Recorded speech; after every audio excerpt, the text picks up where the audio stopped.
Hi, I'm Pete Fisher, Chief of Police for the City of Fife, and welcome to Chat with the Chief. Today's topic will be use of force. Use of force is a topic that's very serious not only to the local community but at the national level, and it is important to the Fife Police Department that we are transparent and open with our community about when and how we use force. To that end, since 2016, we have published our use of force numbers on our website so people can access them quickly. To ensure that our data and our processes were both above board and above reproach, the Fife Police Department entered into a partnership with PLU to start an internship looking specifically at use of force numbers. I'd like to welcome Ryan Flood, the Fife Police Department's first intern, to do a presentation on use of force and the review of our process and our numbers. So for my presentation today, I'm going to go over a quick introduction to start, giving you a brief overview of what I will be talking about today. First, I'm going to go over an overview of what Fife is currently doing with their annual use of force report. It's an annual report that they put out every year that I'm sure you all are pretty familiar with. And then next, I'm going to talk about the method of my data analysis, including a description of the national database that I used to do my comparison. And then I'm going to go into some main findings, provide you with a summary of what I found in my research, and then break it down by different demographic groups that we can find in the data, including sex, race, and type of force. And then I'm going to present you with some final thoughts and looking forward. So first I'm going to talk about the Fife Police Department's annual use of force report overview. This is something that the police department puts out every year, and it's a very extensive report that gives a lot of information surrounding use of force by officers. It breaks down use of force by race and sex of subject. It compares demographic information to the information on the demographics of the population of the permanent residents of Fife. It also provides information on different types of force that are applied and how those different types of force are applied to the different demographics of the population. Further, the report goes into whether force applications occur during self-initiated contact or dispatched contact, so whether it was initiated by the officer or whether the officer was dispatched to the call. And finally, it discusses officer and subject injuries that occur during the application of force. So for my particular data analysis, I compared Fife Police Department's data to a national data set. The data set that I chose to use is the Police Public Contact Survey, which is a subset of the National Crime Victimization Report, which is collected by the Bureau of Justice Statistics every year. In some cases, I did have to recalculate some of my statistics in order to properly compare Fife Police Department's data to the data from the Police Public Contact Survey.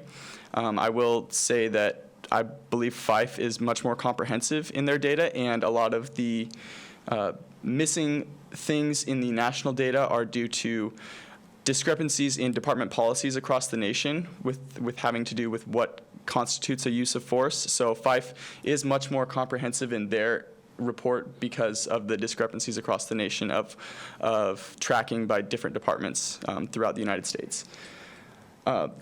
And then I went on to analyze my findings and develop conclusions based on the comparisons I made between the national statistics and the statistics that are presented in Fife's annual use of force reports. The main metrics that I used to compare the data, these are metrics that are used in the Police Public Contact Survey. The first one is the percent of calls for service resulting in an application of force on each identity group, so either race or sex of individual. Basically, overall, the percent of the total calls for service that result in an application of force on those individuals. The next metric I used is the percent of calls for service that each identity group makes up versus the percent of the population that they make up. And finally, the percent of residents who experienced each type of force. So that would be breaking it down by type of force and looking at what percent of residents experienced each type of force application. A little bit more about the Police Public Contact Survey. So despite what I mentioned earlier about it having some missing areas, I wouldn't necessarily say it's missing. It's more of just that it has to be comprehensive across the nation, and there's differences in how departments across the nation track their use of force. But I do believe it's the most accurate and comprehensive data set on use of force and police interactions. It's a nationally representative survey that surveys individuals across the nation about their interactions with the police every year. It includes data on all the categories presented in the 5 police departments' annual use of force, all those demographic categories that I discussed earlier, as well as age of the individual, which is not included in the 5 report. The one thing to note is that the national data set has to, you'll see when we get into the racial categories, it has one category that's aggregated, and so the survey asks individuals what their racial identity is, and the categories that it includes are white, black, Hispanic or Latino, Asian Pacific Islander, Native American, or other. And because in order to make the data statistically significant, it has to aggregate the Asian Pacific Islander, the Native American, and the other categories together. And this is not to be exclusionary to any group. This is just because they make up a smaller number of the population. And in order to be confident in the statistical significance of their metrics, because they're going at such a broad scale across the nation, they have to aggregate those categories. So both the Police Public Context Survey as well as FIFE's annual report include those racial categories in their analysis, but for my purposes of my presentation, because the Police Public Context Survey, the national survey, has to aggregate those categories, I had to aggregate FIFE's categories when I did my comparison to make it comprehensive. And then the other thing that I kind of mentioned earlier is the metrics that are used may vary between the two data sets. So I did have to do some recalculation, but that was mainly just in order to ensure that the statistics are comparable between the two data sets. And so overall, I believe that the 5 Police Department does have a much more comprehensive data set because of their ability to look at a lot of different categories, and they have a smaller population that they have to look at. I still believe that the Police Public Context Survey is the best data set to look at when I'm doing a national comparison of use of force statistics. So a brief summary of my findings, just an overview. The 5 Police Department, first, I want to note that they do accurately calculate and objectively present their use of force statistics. I went back through and ensured that the statistics are accurately calculated and they're presented in a non-biased way. I would also note that Fife has a much more diverse population than the country as a whole. Just the residential population is much more diverse. And another thing to note that I'll touch on a little later in my presentation is that one of the difficulties I ran into in my comparison is that the residential population the permanent residential population is much smaller than what we would consider the daytime population of Fife. So I believe that there's a significantly larger number of individuals that come in and out of Fife on a daily basis, which makes it hard to concretely say what the demographics of the population of the people that are interacting with the police are here in Fife. But just going off of the residential population, it is a very diverse population.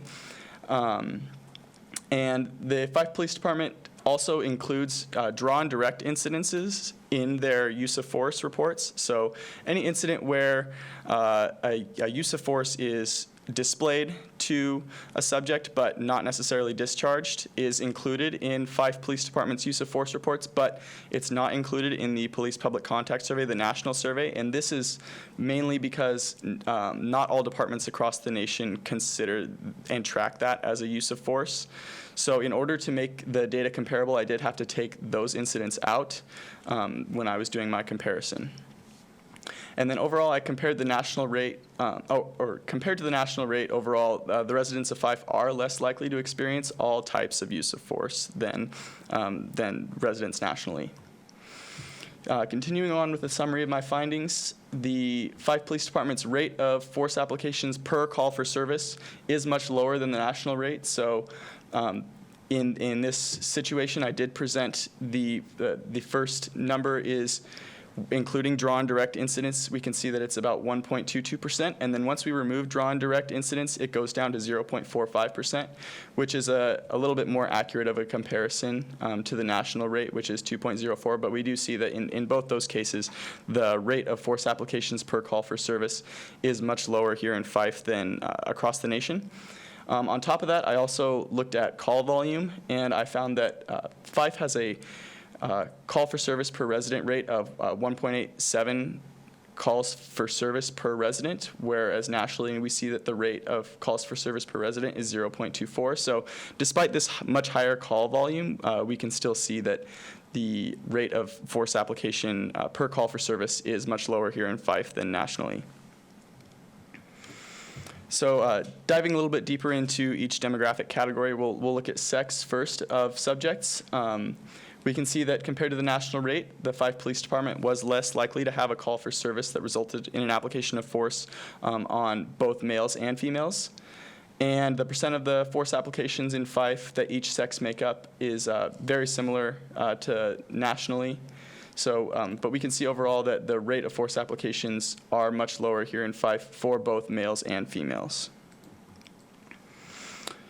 So looking at race now, we can see that also the same applications of force per call for service. We can see that in each racial category, including that aggregated racial category that I talked about earlier, all of those categories have a lower rate of force applications per call for service on those individuals than we see nationally. And then further looking at types of force applied. So these are the categories of force applications that are presented in the Police Public Contact Survey. So I also want to note that the Fife Police Department is much more comprehensive in their annual reports on the different types of force applications and when they break those down and present those statistics. But because of different policies across the nation, like I mentioned earlier about how force is recorded by different departments, these are the categories that are kind of universal across the nation and what are used in the Police Public Contact Survey. So we can see that the percent of residents that experience each of these types of force application are much lower here in Fife than nationally. And now I'm going to turn it over to Chief to discuss a little bit more about that daytime population trouble that I ran into during my comparison. Thank you, Ryan. One of the things Ryan talked about is trying to do an apples-to-apples comparison. And so, as he reported, we do track all drawn directs. The national database does not. So if you compare our overall use of force and the national database, there's going to be a larger disparity. Do I think most categories we found that's still lower? And the other issue we find is our actual population. So our population right now, this is from 2019, so you'll see it's a little lower. It came in at 9,800, I believe we're 10,400 now. The Puget Sound Regional Council in 2019 estimated that our daytime population increases by 109%. And so that puts us roughly in today's numbers over 21,000. And we have no idea what that demographic is. So for us to do a comparison is very difficult because we just don't have an idea of what that makeup is. And so I think that's important to point out in respect to context as we talk about the data, the reports, and what we're finding as we analyze what we're doing day to day. And as you see, we get very detailed in how we track force, not only the number of incidents, but the individuals upon who force is used. And if you look in the upper right-hand corner, you'll see force type. And what you'll see from 2020 to 2021, we had a drop in every category of use of force with the exception of display of the 40 millimeter and display of pepper ball. That's good data. That shows that we're using the tools that you gave us to de-escalate situations, and especially in regards to the pepper balls, because if you remember, you authorized us to purchase those to overcome the legislative restrictions placed on our 40 millimeter launchers. And so those are back in circulation. We are using those. But those are a show of force versus an application of physical force. And I think what you'll find is the large majority of our use of force stems from drawn direct. And so when you look at the grand total in 2021, it shows 251 applications of force. 87 of those are actual physical force. The remainder is demonstrations or show of force. And I think that's a very important statistic to point out. And again, when you look below that, we track by every demographic according to tool or force used. And as you can see across every demographic, display of some type of tool of force is the leading use of force across all data sets. And I think what's also important is if you look at that bottom graph across all, We also track whether the use of force stemmed from a dispatch call for service or an officer-initiated force. Now, that is a new data set that we have started tracking, and per the monthly report you'll see for March, only 13% of our overall use of force across all categories resulted from officer-initiated activity. 87% were from dispatch calls. And I think the other thing to note out too, we went to almost 20,600 calls for service. Only 94 of those contacts resulted in a use of force, with a grand total of 120 use of force incidents. And I think we also need to put that in context. And so if I'm stopping a car that's stolen and it's occupied by one person, and 2 officers show up, that is counted as 2 use of force, even though it's 1 incident and 1 person. We over-report and over-track. We want to be very transparent, and we want to make sure that we're showing what we're doing on a daily basis. We just want to take the time to show why we're doing that and showing that those are sound tactics. I think the other thing I think to point out is, out of that, 94 incidents out of almost 20,600, if I remember the data set right, per resident we go to 1.87 calls for service. The national average is 0.24. And when you look at our actual use of force numbers, it's significantly lower. And so I think that's something that needs to get recognized and applauded, quite frankly. And as we move into this, we reported this in 2 ways. The upper graph represents all types of use of force against all demographic and male and female. And in the bottom one is that same data set, but it removes drawn direct. And so let me back up 1 slide if I can figure out how to do that. I think what's also important is you look at the use of force by subject. We track the race, and you'll see the blue category represents the number of people in that demographic. And in the orange or reddish color represents the actual applications of force. And again, that could be 1 subject that was contacted by 2 officers with a drawn direct. And so that'll show as 2 use of forces, but it's 1 individual. And with that, I'm going to turn it back over to Ryan. Thank you, Chief. So here's a visual representation of some of the kind of numbers that I gave you earlier. So if we're looking at sex, you can see that Fife being represented by the blue bar and our national data set being represented by the red bar.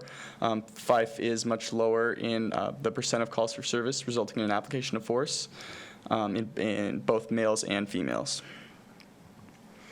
And then this is our percent of our population versus our percent of applications of force. So this is here in Fife, and then if we move on to our next slide here, we can see what it looks like nationally. So pretty comparable between our national data set and our local data set here. And then looking at race, the percent of calls for service resulting in an application of force this is excluding drawn direct, of course, like I mentioned earlier. We can see that each racial category that's included, including the other and aggregated category at the end there, we see a lower rate for each category, and then overall, we also see a much lower rate. And I think that this is an important statistic to note because, like Chief Fisher mentioned, it's hard to track the demographics of the daytime population here at Fife, and we have a much higher daytime population than our residential population. So just looking at the rate of force application per call for service gives us a really good idea of, compared to the national data, how we're doing at force applications. And this is our force applications broken down by race. Here's our applications of force versus our residential population. And then here's our the national data sets data on force applications versus the national population. And then further, our percent of residents who experienced each type of force. So you can see that all different types of force are represented much lower here in Fife than nationally.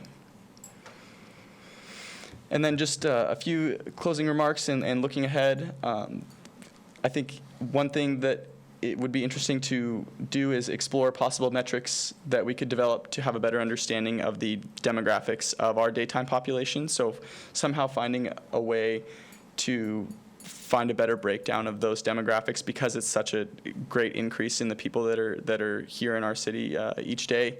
And this would probably help create a better comparison to the national data set, because it would give us a better idea of the demographics of those individuals. And then I also think I was able to, as a part of my internship, be present during a couple different use of force trainings at the department, and I think that a continuation of those extensive trainings and the continuation of an investment into the new technologies that can be utilized to help train officers better on use of force and de-escalation techniques, that on top of what I've already been able to witness, which were very extensive. And especially I want to note the scenario-based training that the officers do, I think is very important and something that should be continued. I'd like to thank Pacific Lutheran University and Ryan Flood for the very important work they did. The Fife Police Department is committed to transparency and constitutional policing practices. Thank you for joining me, and I look forward to seeing you on a future episode of Chat with the Chief.